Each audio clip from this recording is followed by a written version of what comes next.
오늘 말씀의 제목은 하나님의 인도하심을 받는 방법입니다.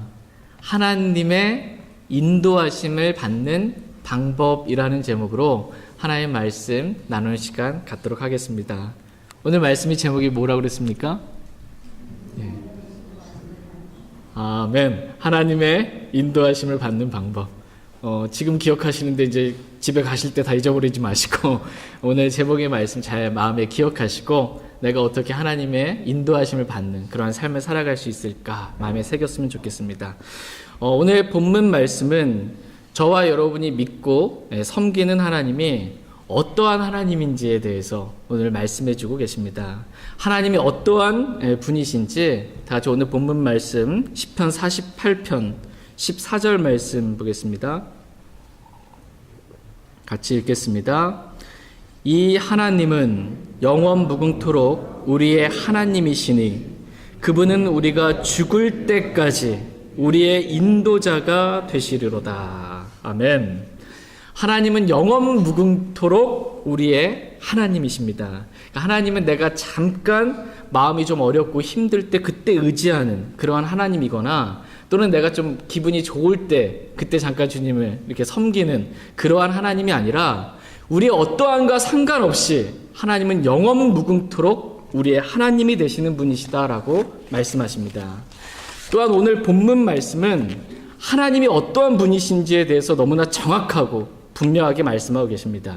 그분은, 즉 하나님은 우리가 죽을 때까지 우리의 인도자가 되시는 분이시다라고 말씀하고 계십니다. 하나님은 어떤 하나님이세요? 우리가 죽을 때까지 우리의 인도자가 되시는 하나님이시다라고 말씀하십니다. 그러니까 저와 여러분을 인도하시는 하나님이라고 말씀하십니다. 그렇다면 온 우주 만물을 다스리시는 하나님, 그리고 사람들의 왕국들을 다스리는 하나님께서 우리와 항상 함께 계시는데 그 하나님께서 저와 여러분들이 항상 함께 계시면서 지금 뭘 하신다고 말씀하세요? 우리를 인도하신다 이렇게 말씀하고 계십니다. 저와 여러분들이 인도하신다 이렇게 오늘 본문 말씀을 말씀하세요. 언제까지 하나님께서 우리를 인도하신다고 말씀하세요? 우리가 죽을 때까지 하나님 우리를 인도하시는 분이시다라고 말씀하고 계십니다. 물론 우리가 죽은 다음에도 주님은 계속해서 우리를 인도해 주시는 그런 하나님이십니다. 그렇다면 우리는 하나님의 인도하심에 대해서 어떻게 우리는 반응하면 될까요? 하나님 우리 인도하세요. 그러니까 하나님께 첫 번째 우리가 그 하나님의 인도하심을 알아야 합니다. 하나님의 인도하심을 알아야 돼요. 나를 인도하시는 그 하나님에 대해서 알아야 하고, 두 번째는 하나님이 나를 이렇게 인도하셨어요. 그럼 우리는 어떻게 해야 합니까? 그 인도하심에 순종하면 됩니다. 시편 말씀에 보면 내가 신속히 움직여라고 말씀하고 있어요. 신속히 순종하면 됩니다. 이 두 질문에 대해 여러분 아멘 하십니까? 아멘. 이렇게 여러분이 내가 하나님의 인도하심을 알고 싶고 그 인도하심에 내가 순종하고 싶다라는 것에 아멘 한다면 여러분은 하나님의 인도하심을 받으실 수 있습니다. 그러나 내가 하나님의 인도하심에 대해서 내가 별로 알고 싶지도 않고 먹고 살기도 바쁜데 시간도 없는데 내가 하나님 나를 어떻게 인도하시는지 별로 알고 싶지도 않고 안다 하더라도 내가 하나님께 순종할 마음이 없다면 우리는 하나님의 인도하심을 받으며 살아갈 수 없습니다. 그러니까 하나님과 상관없는 삶을 살아가게 되는 것입니다. 여러분은 어떠한 삶을 살기를 원하십니까?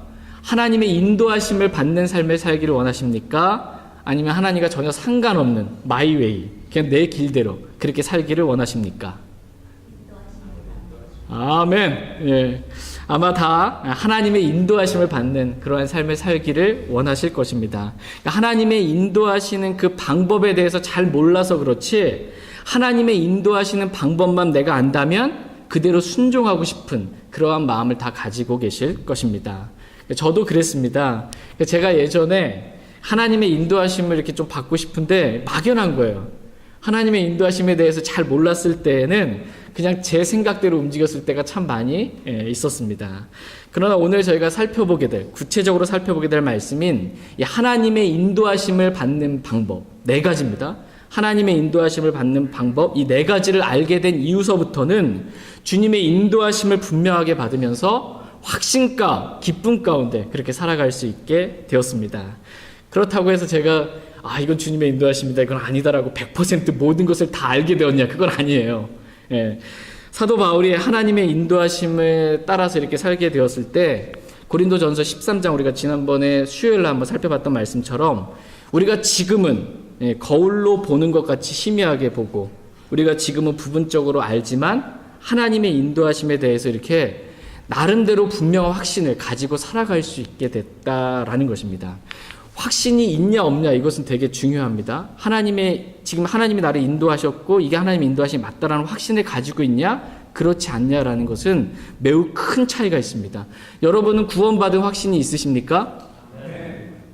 구원받은 확신이 있는 것과 구원받은 확신이 없이 조마조마한 마음한테 살아가는 것은 완전히 다른 것입니다.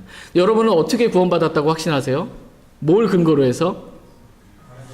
아멘. 하나님의 말씀의 가장 큰 근거입니다. 하나님의 말씀의 근거에서 내가 구원받았다라는 것을 확신하고 살아갑니다. 왜냐하면 하나님께서 누구든지 주 예수 그리스도를 믿으면 구원받았다라고 말씀해주고 계시기 때문에 우리는 확신할 수 있습니다.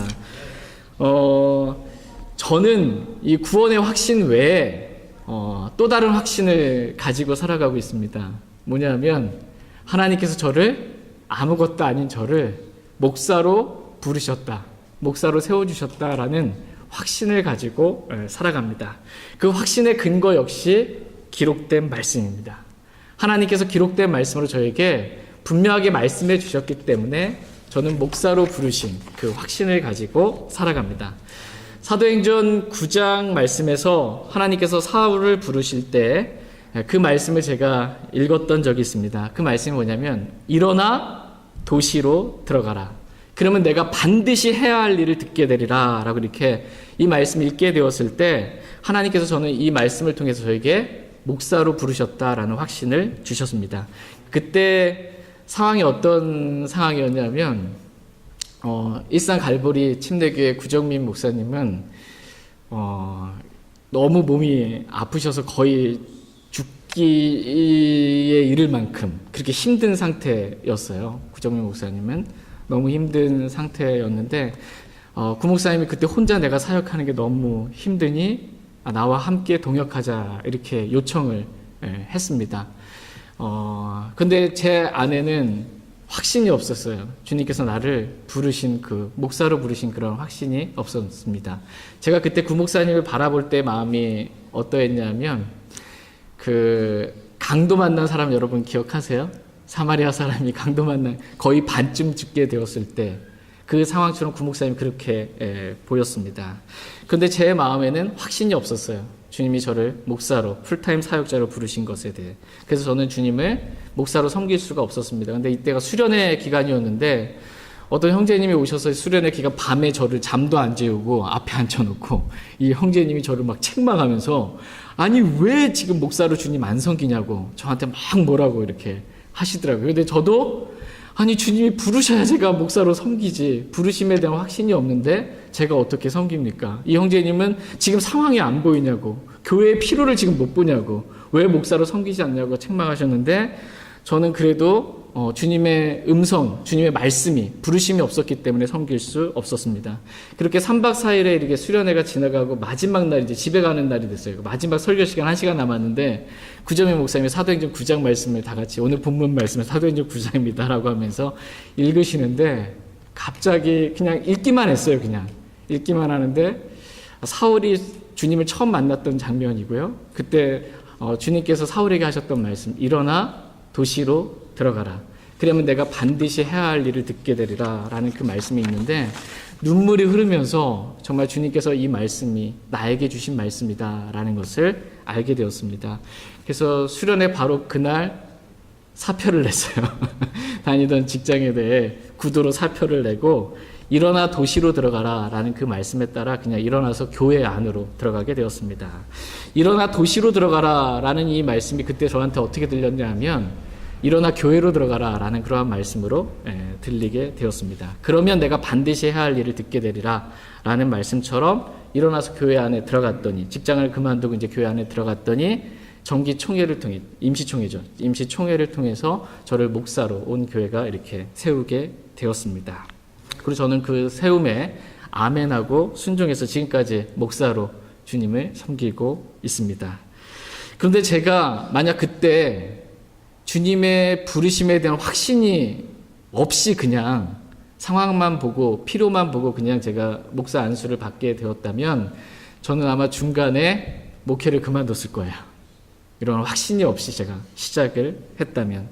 왜냐하면 목사로 섬기면서 목회를 그만두고 싶었던 적이 한두 번이 아니었습니다. 참 위기가 많았어요. 왜냐하면 사탄이 이 공격이 목사를 치잖아요.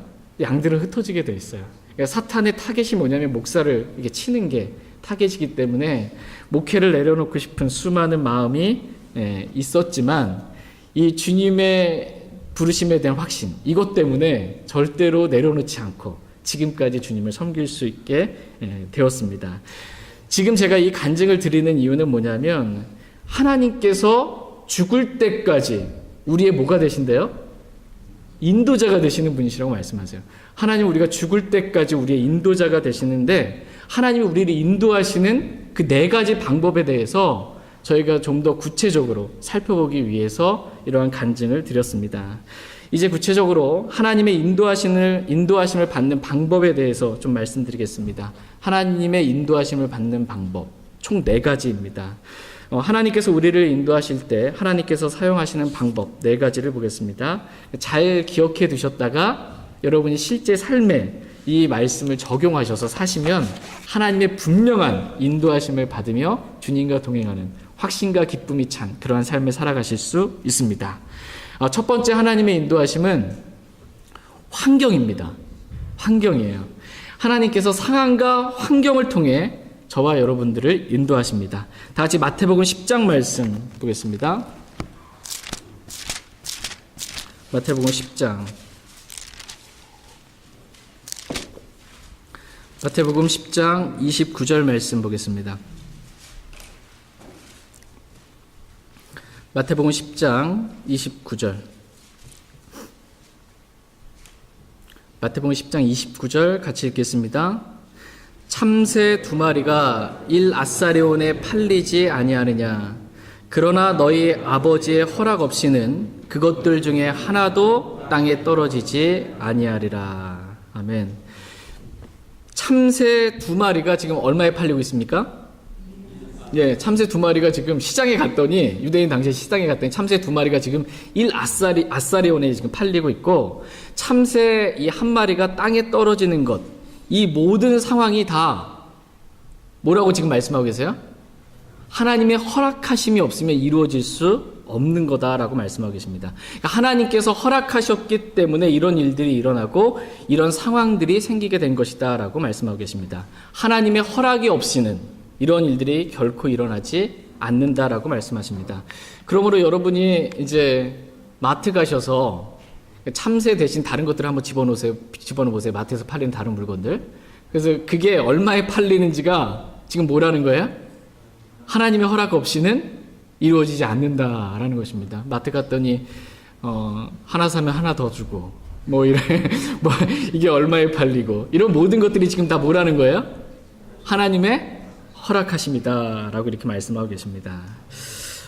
예수님 당시에 유대인들이 이렇게 시장에 가서 장을 보러 갔는데 참새 2마리가 지금 1아사리온에 팔리는 것입니다. 그리고 누가복음 12장 6절 말씀에 보면 참새 5마리가 2아사리온에 팔린다라고 이렇게 말씀하고 계십니다. 그러니까 시장에서 참새 2마리가 얼마에 지금 팔려요? 1아사리온. 봤더니 좀 더 가봤더니 참새 5마리는 2아사리온에 팔린대요. 원래는 2아사리온 되면 몇 마리 줘야 되는 거예요? 4마리 줘야 되는데 한 마리는 뭐라는 거예요? 이게 덤으로 준다라는 거예요. 이 덤으로 주는 것도 하나님께서 덤으로 가는 이 참새도 하나님께서 잊지 아니하신다 이렇게 말씀하고 계세요. 하물며 너희일까 보냐는 거예요. 주님 안 잊는다. 그런데 이 참새 2마리가 1아사리온에 팔리고 참새 5마리가 2아사리온에 팔리고 시장에서 그렇게 팔리는 이 물가까지도 하나님의 허락이 없으면은 이루어지지 않는다 이렇게 말씀하고 계십니다. 그러니까 저와 여러분이 실생활에서 겪고 있는 모든 문제들 있잖아요. 이 모든 문제들이 다 뭐라는 거예요? 하나님의 허락하심이 없으면 이루어질 수 없는 일들이라는 것입니다. 다 하나님의 허락하심이 있었기 때문에 우리 주위에, 우리 상황에 이런 일들이 나에게 지금 일어났다라는 것입니다. 하나님께서는 우리 주위에 일어나고 있는 크고 작은 일들을 통해서 우리에게 하나님의 뜻이 무엇인지, 하나님의 인도하심이 무엇인지 말씀해 주시는 분이시다, 이렇게 말씀하고 계십니다. 성경 기록이 지금 그 말씀하고 계세요. 다시 사도행전 27장 말씀 보겠습니다. 사도행전 27장. 어제 보니까 그 주차장 앞에 그 청설모 압사당해 죽었더라고요. 그래서 파리들이 와서 이제 껴서 이제 잔뜩 여기서 이제 피를 빨아먹고 하여튼 뭐를 먹으면서 이렇게 있는데 참 그렇더라고요. 근데 참새 한 마리가 땅에 떨어지는 것도 하나님의 허락 없으면 안 떨어지잖아요. 그 청설모가 압사당한 것도 뭐라는 거예요? 하나님의 허락하시면 왜 거기서 그렇게 잔인하게 죽었습니까? 우리 자매랑 얘기하다가 하나님께서 파리를 먹이시려고 그러셨나? 이게 우리 중심에서는 이게 왜 이런 일이 일어났나, 이게 우리 중심은 모르는데 하나님 중심에서는 그게 다 하나님 허락하신 가운데 지금 일어난 일들이다, 이렇게 말씀하고 계십니다. 사도행전 27장 7절 8절 말씀 보겠습니다. 사도행전 27장 7절 8절. 7절 제가 읽겠습니다. 우리가 여러 날을 천천히 항해하다가 간신히 크니두스 맞은편에 이르렀으나 바람이 우리를 허락하지 아니하므로 우리가 살몬의 맞은편을 지나 크레테 아래쪽으로 항해하고 어렵게 그곳을 지나 아름다운 항구라 하는 곳에 이르렀는데 그곳은 라세아시에서 가깝더라. 7절 말씀해 보시면 바람이 우리를 허락하지 아니하므로 라는 그러한 말씀을 보게 됩니다. 그러니까 이 배에 탔던 이 사람들의 마음은 어땠냐면 더 빨리 항해해서 빨리 이탈리아 로마로 이렇게 가고 싶은 것인데 지금 뭐가 허락하지 않는다는 거예요? 바람이 허락하지 않는다는 겁니다. 환경이 지금, 상황이 지금 그들을 허락하지 않는다라는 것입니다. 근데 모든 만물들, 자연 만물들을 하나님께는 다스리시는 분이세요. 이 세상의 모든 왕국들을 다스리시는 분이세요. 근데 그분이 바람을 통해서 허락하지 않으셨다라는 것입니다. 지금 너희가 더 항해하지 말고 일단은 아름다운 항구 쪽으로 내려가서 거기 멈춰 있으라는 것입니다. 그리고 계속해서 하나님의 인도하심을 지금 받으라라는 것입니다. 계속 하나님께서 환경을 통해서 어떻게 인도하시는지 한번 보겠습니다. 사도행전 27장 9절 10절 말씀 보겠습니다. 9절 10절 9절 제가 읽겠습니다. 이제 많은 시간을 보냈고 금식하는 때도 이제 지나 항해하는 일이 이제 위험하게 되었으므로 바울이 그들에게 권고하여 그들에게 이르되 선생들아 내가 보니 이번 항해에서는 짐과 배뿐만 아니라 우리의 생명도 다치게 되고 많은 손실이 있으리라 하되. 지금 사도 바울이 상황을 보니까 이 아름다운 항구에서 너무나 많은 시간들을 지금 보냈고 금식하는 때도 지나서 이제 날씨가 보니까 쌀쌀하게 춥고 겨울이 되어갔다라는 것입니다. 이런 상황들을 내가 전체적으로 보니까 지금 우리가 여기를 떠나가지고 항해하는 것은 매우 위험한 항해가 될 것이다 라고 지금 생각하게 된 것입니다. 그래서 함께 배를 탄 사람들에게, 특별히 백부장 율리오에게 내가 보니 이번 항해에는 짐과 배뿐만 아니라 우리의 생명도 다치게 되고 많은 손실이 있으리라 라고, 지금 항해하는 것은 하나님의 인도하심이 아니다 라고 지금 사도 바울이 말하고 있는 것입니다. 그런데 이런 하나님의 인도하심을 이 바울은 어떻게 알게 되었어요? 지금 항해하는 것은 매우 위험하다. 이거 지금 항해하는 건 하나님의 뜻이 아니다. 하나님의 인도하심이 아니다. 이걸 어떻게 지금 사도 바울은 알게 되었습니까? 상황을 보고 안 것입니다. 상황을 보고, 환경을 보고, 지금 우리가 아름다운 항구에 너무 오래 머물러 있다. 그리고 금식하는 때가 지나서 이제 겨울이 곧 다가오는데 이렇게 추운 날씨에 항해하게 되는 건 정말 많은 손실에 생명의 위험도 있게 될 것이다라고 상황과 환경을 보고, 날씨를 보고 말하자면 이 사도 바울이 하나님의 인도하심이 이게 아니다라는 것을 지금 알게 되었습니다. 그런데 이런 환경의 인도하심을 사람들은 무시를 했어요. 그러다가 이 사람들이 그냥 항해를 시작했다가 큰 폭풍우를 만나서 바울의 말대로 배가 파선하게 되는 그러한 일들이 기록되어 있습니다. 사도행전 27장 13절 말씀해 보시면 그들이 볼 때 이 남풍이 순하게 불매 그들이 뜻을 이룬 줄로 생각하여 닷을 올리고 항해하게 된 그런 말씀이 나옵니다. 그러니까 지금 이 배에 탔던 사람들도 지금 뭘 본 거냐면 환경을 본 거예요. 근데 남풍이 순하게 부니까 출발해도 되겠네, 따뜻한 바람도 불고 해서 간 거예요. 그런데 이 출발을 했습니다. 갔어요. 그랬는데 14절에 보시면 폭풍이 일어나서 다시 그 남풍이 일어난 것을, 그 환경을 대적하게 됩니다. 그러니까 또 다른 환경이 그 환경을 대적하게 되는 겁니다. 변화가 생긴 것입니다.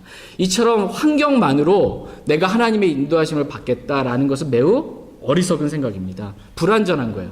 분명히 하나님께서 환경을 통해서 인도하시는 분은 맞는데 환경만으로 하나님의 인도하심을 내가 받겠다라고 하는 것은 불완전한 것입니다. 때론 우리는 환경은 이렇지만 믿음으로 그 환경을 극복해야 될 때가 있습니다.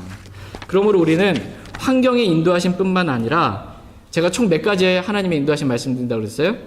4가지. 첫 번째가 환경의 하나님의 인도하심입니다. 나머지 3가지 인도하심도 있어야 하나님의 완벽한 인도하심을 우리는 경험할 수 있습니다. 하나님의 인도하심을 받는 방법, 첫 번째가 뭐예요?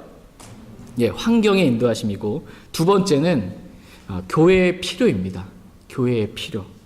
그러니까 교회의 느낌, 몸의 느낌, 형제 자매들과의 교제를 통해서 오는 주님의 인도하심을 우리는 볼 수 있어야 합니다. 다 같이 사도행전 6장 말씀 보겠습니다.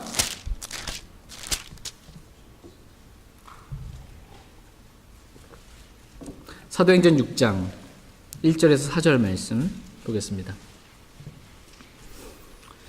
제가 오늘 이 설교를 하는 이유는 뭐냐면, 하나님의 인도하심을 받는 방법에 대한 설명을 하는 이유는 제가 성경 공부를 통해 이거 머리로만 알고 있다가 실제 경험하고 알게 되었고, 그렇게 인도함 받았을 때 오는 그 기쁨과 확신, 너무 감사한 거예요. 그것을 같이 나누고 싶은 겁니다. 여러분도 그냥 단지 지식적으로 4가지 하나님의 인도하심이 있구나, 이거 그냥 성경 공부식으로 알지 마시고 실제로 이걸 기억해 두셨다가 그렇게 한번 적용해 보시기 바랍니다. 그럼 하나님의 인도하심 분명하게 받는 확신 가운데 사실 수 있습니다. 사도행전 6장 1절에서 4절 말씀, 1절 제가 읽겠습니다. 그 무렵에 제자들의 수가 크게 늘어났는데 그리스말 하는 사람들이 자기들의 과부들이 날마다 주는 배급에서 빠짐으로 히브리 사람들에게 불평을 터뜨리니라. 이에 12사도가 제자들의 무리를 자기들에게 불러 이르되, 우리가 하나님의 말씀을 버려두고 상을 섬기는 것은 합당치 아니하니, 그러므로 형제들아, 너희는 너희 가운데서 정직하다는 평판이 있고 성령님과 지혜가 충만한 사람 7을 찾아내라. 우리가 이 일을 그들에게 맡기고 오직 우리는 계속해서 기도와 말씀 사역에 전념하리라 하니라. 아멘. 지금 예루살렘 교회에 문제가 생겼습니다. 어떤 문제가 생겼어요? 그리스말 하는 사람들이 날마다 주는 배급에서 이 그리스말 하는 과부들이 날마다 주는 배급에서 빠지게 된 겁니다. 왜 우리 그리스말 하는 사람들의 과부들은 날마다 주는 배급 안 주냐라는 거예요. 그래서 히브리말 하는 사람들에게, 히브리 사람들에게 이 불평을 터뜨리는 일들이 생겼습니다. 이에 12사도가 제자들의 무리를 불러서 우리가 하나님의 말씀을 버려두고 이렇게 상을 섬기는 것은 합당치 않다라고 이렇게 말을 하게 됩니다. 여기서 우리는 한 가지 중요한 사실을, 한 가지 중요한 진리를 우리는 여기서 배우게 됩니다. 그것은 뭐냐면, 완벽한 교회는 이 땅에 없다라는 것입니다. 완벽한 교회는 이 땅에 없다라는 것입니다. 지금 이 예루살렘 교회에 누가 사역하고 있습니까? 예루살렘 교회.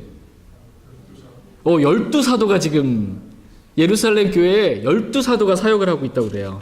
12사도가 지금 사역을 하고 있는데 이 12사도가 서로 동역을 하면서 지금 사역을 하고 있어요. 근데 이 예루살렘 교회에 지금 뭐가 있는 거예요? 불평의 말들이 있는 거예요. 왜 그게 안 해주냐, 그렇게 불평의 말들이 있습니다. 그 뒤에 이제 사도 바울이 교회를 세우고 목회했던 교회들 있죠. 그 교회들도 문제가 있었을까요, 없었을까요? 다 있었습니다. 우리가 수요일날 고린도 이제 후서 강의를 하고 있는데, 고린도 교회를 보게 되면 어떻게 보면 사도 바울이 고린도 가장 길게 사역했던 그런 목회지예요. 그런데 그 교회에서 지금 많은 문제들이 생겼습니다.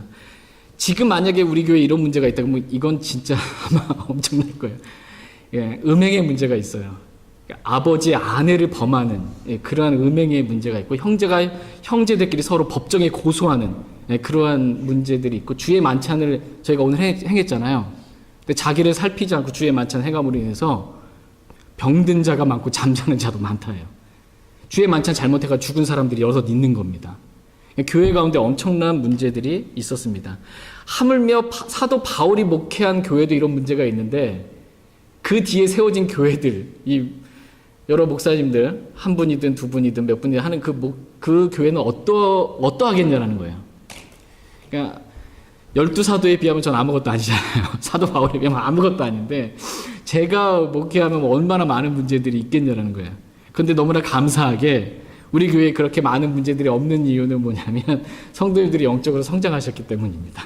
그래서 주님의 은혜 가운데 이런 문제들이 일어나지 않습니다. 어쨌든 여기서 우리가 알 수 있는 건 뭐냐면 문제가 없는 교회는 없다라는 것입니다. 하나님께서 그런데 교회 가운데 또 우리의 삶 가운데 이런 문제를 허락해 주신 이유는 뭐냐면 이러한 문제들을 통해서 하나님의 인도하심을 받으라는 것입니다. 이러한 문제들을 통해서 하나님의 인도하심이 어디에 있는지 받으며 살라라는 것입니다. 교회에 문제가 있다고 그냥 나 어떻게 이게 이런 교회가 음행이 있으면 떠쳐나가는 사람도 많이 있을지 모릅니다. 교회에 문제가 있다고 해서 교회를 그렇게 뛰쳐나가지 말고 그 문제를 어떻게 해결하는 것이 하나님의 인도하심인지 그거를 받으며 살라고 교회 가운데 또 우리의 삶 가운데 여러 많은 문제들을 주님께서 허락해 주셨습니다. 사도들은 예루살렘 교회 안에 그리스말 하는 사람들이 히브리 사람들에게 불평하는 것을 보고 하나님의 인도하심을 지금 받았습니다. 지금 교회 안에 이런 불평의 말들이 있는 걸로 봐서는 우리 12사도가 조금 부족하구나. 집사를 세우는 것이 하나님의 인도하심이겠구나라는 것을 안 것입니다. 그러니까 성도들의 상을 우리들이 지금 돌보는 것보다는 이 성도들의 이 삶의 문제들을 좀 돌보는 것은 집사들에게 맡기고 우리 사도들은 기도와 말씀 사역에 전념하는 것이 하나님의 인도하심이겠구나라는 것을 알게 된 것입니다. 형제들이 하는 그 불평의 말을 듣고 지금 하나님의 인도하심이 이렇구나라는 걸 지금 알게 된 것입니다. 하나님께서 우리를 인도하실 때 형제들의 말을 통해서 인도하신다라는 것을 지금 사도들이 경험하게 된 것입니다. 심지어 그 말이 불평의 말이라 할지라도 형제들의 말 가운데 하나님의 인도하심이 있구나라는 것을 알게 된 것입니다. 그래서 형제들이 무슨 말을 하는지 이렇게 귀 기울이는 것, 이게 중요합니다. 그 말이 불평의 말이든 원망의 말이든 권면의 말이든 감사의 말이든 기쁨의 말이든 지금 형제들이 하는 그 말이 그냥 나온 게 아니라는 거예요. 형제들이 하는 그 말 가운데 뭐가 있다라는 거예요? 하나님의 인도하심이 있다라는 것입니다. 그렇기 때문에 귀 기울여 들어야 된다는 것입니다. 이것을 가리켜서 교회의 필요라고 말합니다. 교회의 필요. 또 몸의 느낌. 형제 자매들과의 교제를 통한 하나님의 인도하심이다 라고 이렇게 말씀하십니다. 지금 사도들이 형제들의 말을 듣고 하나님의 인도하심이 지금 교회에 7명의 집사를 세우시는 것이다 라는 것을 알게 된 것입니다. 그래서 이 말을 지금 사도들이 성도들에게 지금 하고 있습니다. 그랬더니 사도행전 6장 5절 말씀 보시면 온 무리가 이 말을 어떻게 받았어요? 기쁘게 받았다 이렇게 말씀하세요. 이 말을 기쁘게 여기고 믿음과 성령님이 충만한 사람 7을 택해서 사도들 앞에 세우니까 사도들이 기도하고 안수한 뒤에 성도들을 돌보는 그 집사의 일들을 맡긴 것입니다. 근데 만약 이 사도들이 7명의 집사를 이렇게 세워서 그 집사를 통해서 성도들의 상을 돌보는 일을 하고 우리들은 기도와 말씀 사역에 전념하겠다라고 이렇게 성도들한테 말했는데 성도들의 반응이 기쁘게 받아들이는 것이 아니고 그거 아니라고 이렇게 뭔가 대적하는 마음으로 이렇게 받아들이면 하나님의 인도하심은 뭐라는 거예요? 아니라는 것입니다. 전체적인 몸의 느낌이 이 의견에 대해서 지금 성도들이 기쁘게 받아들이고 있으면 주님의 인도하심이 지금 있구나라는 걸 아는 것이고 뭔가 의견을 제시했는데 그게 아니라고 반대하는 것들이 많아요. 그러면 하나님께서 그 형제들의 말들을 통해서 뭐 하신다는 거예요? 그게 아니다라고 인도해 주신다라는 것입니다. 아직 주님의 때는 아니구나라는 것을 안다라는 것입니다. 이제 세 번째 하나님의 인도하심을 보도록 하겠습니다. 세 번째 하나님의 인도하심은 생명과 평안이에요. 생명과 평안. 다 같이 로마서 8장 5절 6절 말씀 드리겠습니다. 로마서 8장 5절 6절 말씀. 로마서 8장 5절 6절 말씀 보겠습니다. 여러분이 하나님의 인도하심을 받으려면 나에게 지금 일어난 일들 있잖아요. 상황들. 이게 주님의 인도하심이 있나? 이렇게 보는 거예요. 다음에 어떤 형제가 어떤 자매가 이런 말을 했는데 주님의 인도하심이 있나? 이렇게 보는 거예요. 살피는 것입니다. 세 번째, 내 안에 평안이 있나? 생명과 평안이 있나? 이걸 보는 것입니다. 로마서 8장 5절 6절 5절 제가 읽겠습니다. 육신을 따르는 자들은 육신의 일들을 생각하거니와 성령을 따르는 자들은 성령의 일들을 생각하나니 육신적으로 생각하는 것은 사망이요 영적으로 생각하는 것은 생명과 평안이니라. 아멘. 육신을 따르는 자들은, 육신을 따르는 사람이 하나님을 따르는 사람이 아니고 육신을 따르는 사람은 뭘 생각한대요? 육신의 일들을 생각한다 이렇게 말씀하고 계세요. 육신을 따르는 자들은, 하나님의 인도함 받는 자들 말고 육신을 따르는 자들은 육신의 일들을 생각하는데, 육신의 일들을 생각할 때 속의 느낌이 지금 무슨 느낌이라는 거예요? 사망이라는 겁니다. 육신을 따르는 사람이 육신의 일들에 대해서 생각하거나 그렇게 하려고 하는데 속의 느낌은 지금 사망이라는 거예요. 이게 사망입니다. 육신적으로 생각하는 것은 사망이요 이렇게 말씀하세요. 하나님께서 우리를 인도하실 때, 그러니까 우리 속의 느낌을 통해서 주님이 인도해 주신다라는 거예요. 그래서 어떤 사람이 육신을 따르려고 육신적인 생각을 할 때 그건 하나님의 인도하심이 아니다라는 사인으로 하나님께서 속에 사망의 느낌을 주신다는 겁니다. 이건 주님의 인도하심이 아니다라고 사망의 느낌을 주시고, 반대로 하나님께서 우리를 인도하시는 이 인도하심이 맞다라고 했을 때 우리 속에 생명과 평안의 느낌을 주십니다. 성령을 따르는 자들은 성령의 일들을 생각합니다. 그래서 성령을 따를 때, 내가 이렇게 하려고 할 때 그 속의 느낌이 뭐라고 말씀하고 계세요? 영적으로 생각하는 것은 생명과 평안이니라 이렇게 말씀하신 것처럼, 내가 하나님의 인도하심이 이게 맞잖아요? 그럼 속의 느낌이 생명과 평안의 느낌을 주님께서는 주신다라는 것입니다. 하나님께서는 우리의 속사람이 느끼는 이 생명과 평안의 느낌으로, 즉 내적인 평안으로 하나님의 인도하심이 어떤 건지 우리에게 알려주시는 분이시다 이렇게 말씀하고 계십니다. 이사야서 55장 12절 말씀해 보시면 이런 말씀이 있습니다. 제가 한번 잘 읽어보겠습니다. 잘 들어보세요. 앞부분만 읽어드릴게요. 이사야서 55장에 너희가 기쁨으로 나가며 평안히 인도될 것이요 라고 이렇게 말씀하세요. 하나님이 이스라엘 백성을 지금 인도하시는데 기쁨으로 인도하시고 또 뭘로 인도하세요? 평안히 인도하신다. 피스, 평안으로 인도해 주시겠다라고 말씀하고 있습니다. 그러니까 하나님께서 저와 여러분들을 죽을 때까지 우리의 인도자가 되시는 그 하나님께서 우리를 인도하실 때 기쁨과 평안으로 우리를 인도해 주시는 분이시다라고 말씀하십니다. 성령의 열매는 사랑과 기쁨과 화평이라고 하는데, 이게 화평이 영어로 피스예요. 평안이랑 같은 말입니다. 그러니까 하나님께서 우리를 인도하실 때 내적인 평안, 생명과 평안으로 우리를 인도해 주시는 분이시다라고 말씀하십니다. 이것을 다른 말로 내적인 평안 또는 생명과 평안 또는 속의 느낌, 속사람의 느낌이라고도 말하고, 성령님의 인도하심 또는 기름 부음이 있다 없다 이런 식으로 이렇게 표현합니다. 표현은 다 다르지만 같은 종류의 하나님의 인도하심을 지금 말씀해 주고 있는 것입니다. 그런데 이런 속의 느낌, 이 생명과 평안의 느낌은 말 그대로 뭐예요? 느낌이에요, 느낌. 이거 느낌이기 때문에 절대 진리는 아니에요. 느낌이기 때문에. 영적인 세계는 속임수가 많아요. 그렇기 때문에 마귀가, 이 사탄이 우리에게 거짓된, 잘못된 느낌을 이렇게 줄 수 있기 때문에 잘 분별해야 된다라는 것입니다. 그래서 이것만 가지고는 완전하게 하나님의 인도하심을 받을 수는 없습니다. 반드시 말씀이 있어야 된다는 거예요. 반드시 기록된 말씀이 있어야 하나님의 완전한 인도하심을 받을 수 있다는 것입니다. 마지막 네 번째 하나님의 인도하시는 방법은 기록된 말씀입니다. 성경 기록을 통해 하나님께서는 우리를 인도해 주시는 분이십니다. 이 인도하심이 가장 중요한 주님의 인도하심입니다. 네 가지 인도하심 중에 뭐가 가장 중요한 인도하심이에요? 말씀이에요. 성경 기록, 이 말씀이 하나님의 인도하심 가운데 가장 중요합니다. 한번 생각해 보세요. 세 가지 인도하심은 맞았어요. 환경의 인도하심도 이게 맞는 것 같아요. 그 다음에 몸의 느낌, 지체들의 느낌, 겉면의 말들, 이것도 맞는 것 같아요. 그 다음에 나한테 평안도 있어요. 이렇게 하는 게. 근데 마지막 말씀을 보니까 틀려. 그럼 뭘 하는 거예요, 이게? 하나님의 인도하심 맞아요? 3대 1인데? 다수결로 합시다. 이게 아니고, 말씀과 다르면 하나님의 인도하심 아니라는 겁니다. 말씀과 다르면. 왜냐하면 하나님께서 우리를 인도하실 때 절대로 성경과 다르게 그렇게 우리를 인도하시는 분이 아니시다 이렇게 말씀하고 계십니다. 다 같이 시편 33편 4절 말씀 보겠습니다.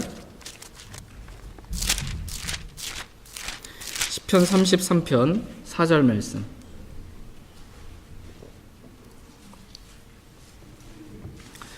시편 시편 33편 4절 말씀 보겠습니다. 시편 33편 4절 말씀 같이 읽겠습니다. 주의 말씀은 옳으며 그분의 모든 일은 진리 안에서 이루어지는도다. 아멘. 주의 말씀은 어떻대요?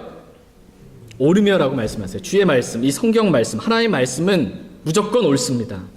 이 성경 말씀 중에 단 하나 틀리거나 오류가 있거나 실수가 있는 것은 단 하나도 존재하지 않습니다. 이 성경 말씀 100% 완벽하게 옳다라고 말씀하십니다. 또한 하나님의 모든 일은, 여기서 주의해서 살펴볼 말씀은 뭐냐면 모든이에요. 모든. 하나님의 모든 일은 예외가 없습니다. 하나님의 모든 일은 어디 안에서 이루어진다고 말씀하세요? 진리 안에서 이루어진다 이렇게 말씀하고 계십니다. 그러니까 어떤 인도하심이 하나님의 인도하심이 맞다면 그것은 반드시 성경과 일치한다라는 것입니다. 그렇기 때문에 진리와 다른, 하나님 말씀과 다른 하나님의 인도하심은 있을 수 있어요? 없어요? 없다라는 것입니다. 근데 진리와 다른 하나님의 인도하심은 세 가지가 다 맞았는데 성경 말씀과는 달라요. 그러면 그 인도하심은 누구의 인도함이라는 거예요? 마귀의 인도함입니다. 하나님의 인도함 아니에요. 성경과 다른 세 가지가 다 맞았어도 그것은 하나님의 인도하심이 절대 아닙니다. 그러므로 저와 여러분들이 하나님의 인도하심을 받는 그런 삶을 살고 싶으면 뭘 해야 된다고 지금 말씀하고 계세요? 말씀을 읽어야 됩니다. 하나님의 인도하심을 여러분이 진짜 받고 싶으자면 하나님은 말씀으로 인도해 주시기 때문에 말씀을 읽으면 하나님의 인도하심을 받을 수 있습니다. 그런데 만약 어떤 분이 저도 하나님의 인도하심을 좀 받으면서 하나님과 동행하면서 살고 싶어요. 그런데 말씀을 안 봐요, 도통. 그럼 지금 그거 뭐라는 거예요? 하나님의 인도하심을 받고 싶습니다. 그런데 말씀을 안 봐요. 진짜 하나님 인도하심 받고 싶은 사람이에요? 아니에요? 아니라는 것입니다. 아니라는 거예요. 그냥 겉으로 좋은 말 하는, 거짓말 하는 거지, 진짜 속마음은 내 뜻대로 하고 싶은 그 마음이지 하나님의 인도하심 받고 싶은 사람의 모습은 아니다라는 것입니다. 이렇게 성경을 읽고 또 듣고 묵상하고 암송하고 연구하고 탐구하면 그만큼 더 분명하게 하나님의 인도하심을 받을 수 있어요? 없어요? 받을 수 있다라는 것입니다.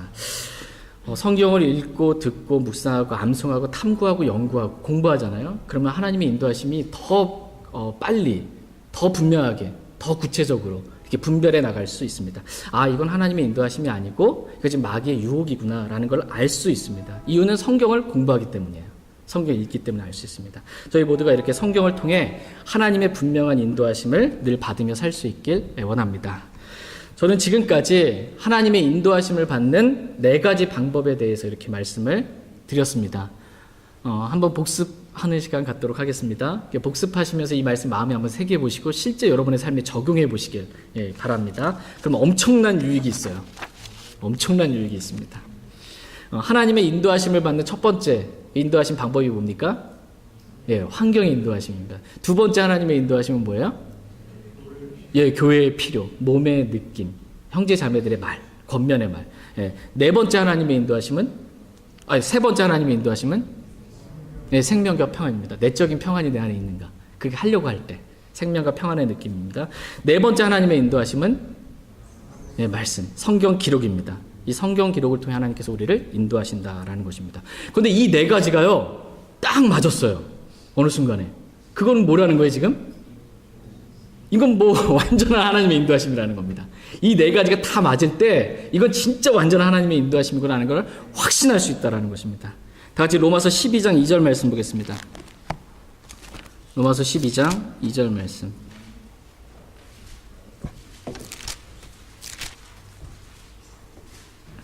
로마서 12장 2절 말씀.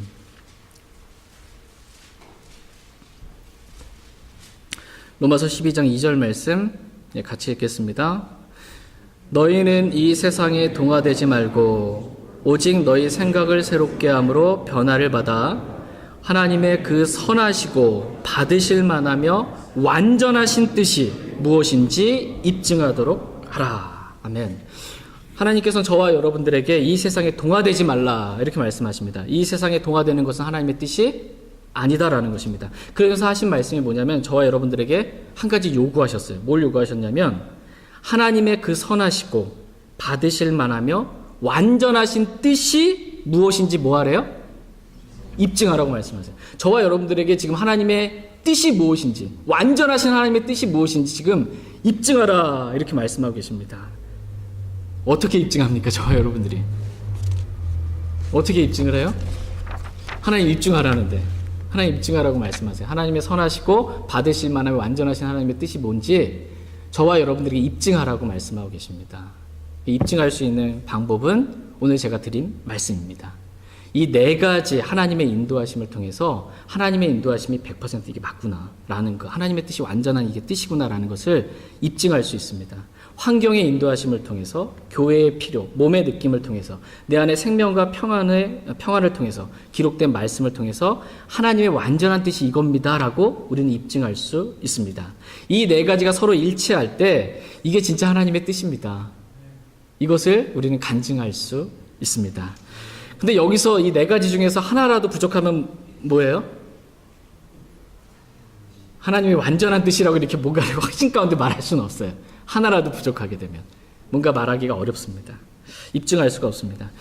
예수님이 이 땅 가운데서 몇 번 사셨어요? 한 번 사셨어요? 네 번 사셨어요? 좀 어려운 질문인가요? 다시 한번. 예수님께서 이 땅 가운데 예수님이 이 땅 가운데 사신 생애는 한 번이에요. 근데 예수님에 대한 생애에 관한 기록은 몇 번에 걸쳐서 기록되어 있습니까? 마태, 마가, 누가, 요한. 이 네 가지에 걸쳐서 이렇게 기록을 해주세요. 그러면서 예수님의 생애가 이렇구나라는 서로 다른 관점 가운데서 예수님의 생애가 이렇구나라는 걸 완전하게 알 수 있는 것처럼 하나님의 인도하심도 우리가 어떻게 하냐면 한 가지만 가지고서는 부족하다는 거예요. 네 가지가 있어야 완전하게 하나님의 인도하심 우리가 알 수 있다라는 것입니다.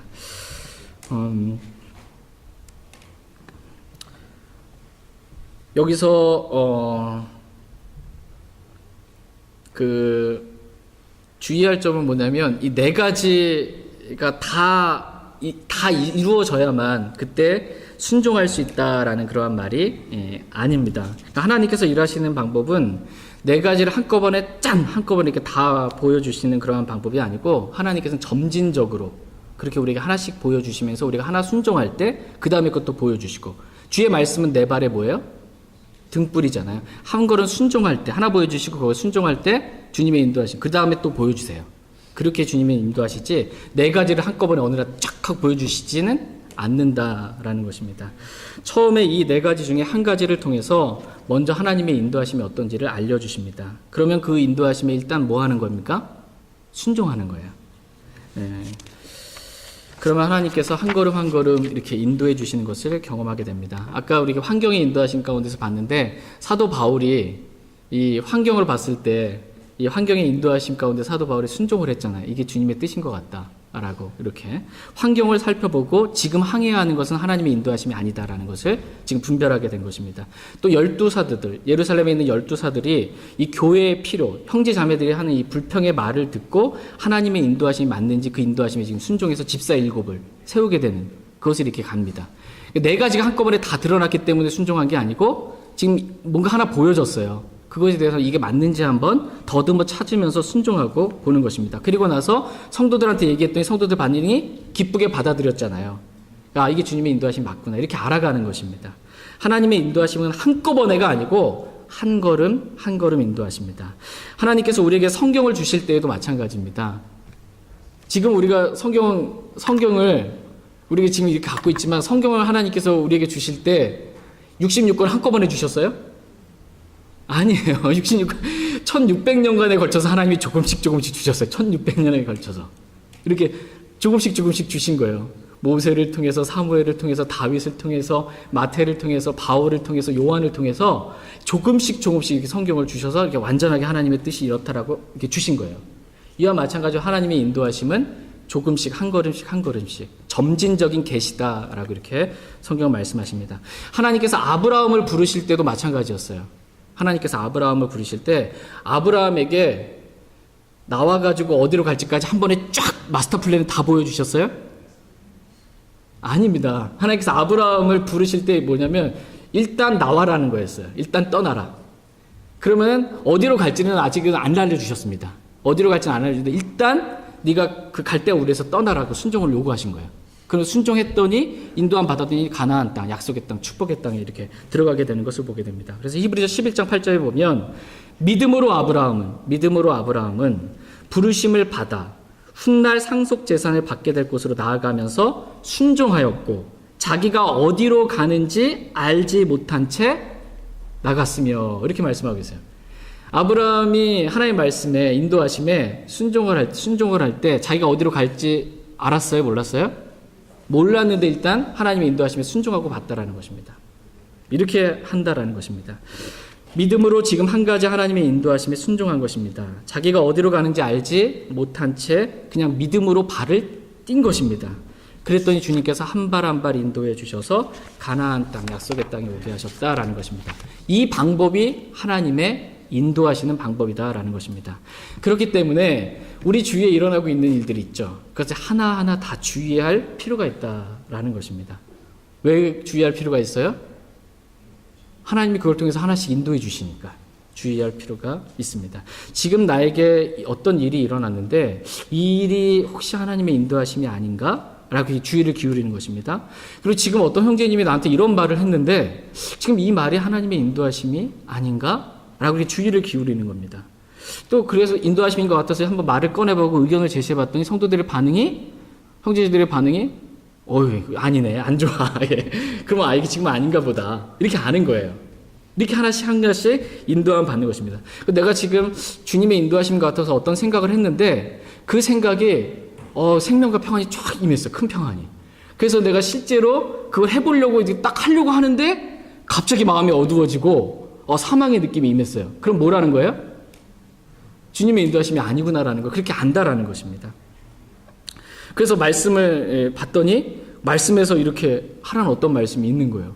이렇게 하나씩 말씀을 통해서 직접 인도하심을 받는 것입니다. 이렇게 한 걸음 한 걸음 주님의 인도하심을 살피며 하나님의 인도하심을 받으며 살아가는 삶, 이 삶이 저와 여러분들이 살아가야 될 그리스도인의 삶이다라고 성경은 말씀하고 계십니다. 이렇게 하나님의 인도하심을 받아서 한 걸음 한 걸음 순종하며 나갔더니 네 가지가 어느 날 딱 일치하게 돼요. 그러면 이거는 뭐라는 겁니까? 하나님의 완전한 인도하심이구나 라는 것을 분명하게 알 수 있다라는 것입니다. 저희 모두가 이렇게 하나님의 인도하심을 받는 방법, 이 네 가지를 마음에 기억하고 늘 주님의 인도하심 가운데 주님과 동행하는 삶을 살아갈 수 있길 원합니다.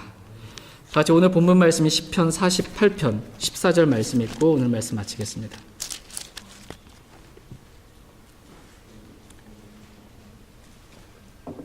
시편 48편 14절.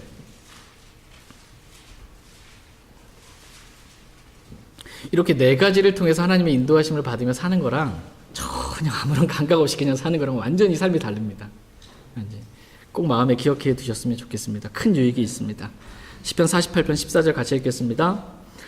이 하나님은 영원 무궁토록 우리 하나님이시니 그분은 우리가 죽을 때까지 우리의 인도자가 되시리로다. 아멘. 저희 모두가 이 말씀을 이 마음에 새길 수 있기를 원합니다. 하나님은 우리가 죽을 때까지, 저와 여러분이 죽을 때까지 우리의 인도자가 되시는 분이십니다. 이 말씀을 늘 마음에 새기고 하나님의 인도하심을 날마다 실제적으로 구체적으로 받으며 주님과 동행하는 삶을 살길 원합니다. 그러면 안전하고 행복합니다. 이 삶이 안전하고 행복합니다. 다 같이 일어나셔서 오늘 들으신 말씀 기억하시고 개인적으로 주님 앞에 나아가 기도하는 시간 갖도록 하겠습니다.